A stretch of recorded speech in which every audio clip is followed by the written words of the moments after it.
बिस्मिल्लाहिर्रहमानिर्रहीम अस्सलाम वालेकुम। मैं अहमद खान, तुम देख रहे हो मेरा यूट्यूब चैनल बाबू बलोच। अज तुहानू माशाल्लाह बकरियां की वीडियो दिखाना, बड़े ज़बरदस्त माशाल्लाह बहुत सुपर बकरे मैंने लगे है, तो तुहानू वीडियो दिखाना। जिस बंदे ने वीडियो अच्छी लगे वीडियो लाइक कर दे, कमेंट जरूर करना और तुहानू लै चलना वीडियो की तरफ। तो वीडियो शुरू करने तो पहले मेरे चैनल को सबसक्राइब कर दो, पहले ऑल कर देना और हम चलने वीडियो की तरफ। लो जी माशाल्लाह ये बकरे ने तो कुर्बानी के बकरे ने, सारे विकाऊ ने, बहुत ही खूबसूरत और ज़बरदस्त माशाल्लाह।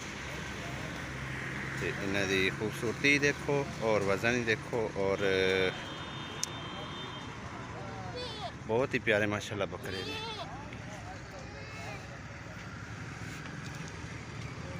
देख सकते हो तुसी जनाब प्यारे व्यूअर्स।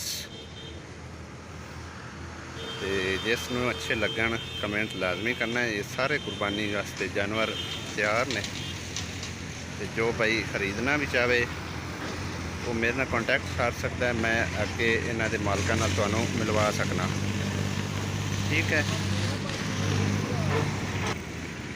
तो जिस बंदे नूं वीडियो मेरी अच्छी लगे वीडियो नूं लाइक करना, शेयर करना और कमेंट्स लाजमी दस देना। ये बस इन्नी की छोटी जी वीडियो सी, शार्ट वीडियो। तो मिलेंगे किसी नैक्सट वीडियो नाल, तब तक के लिए अल्लाह।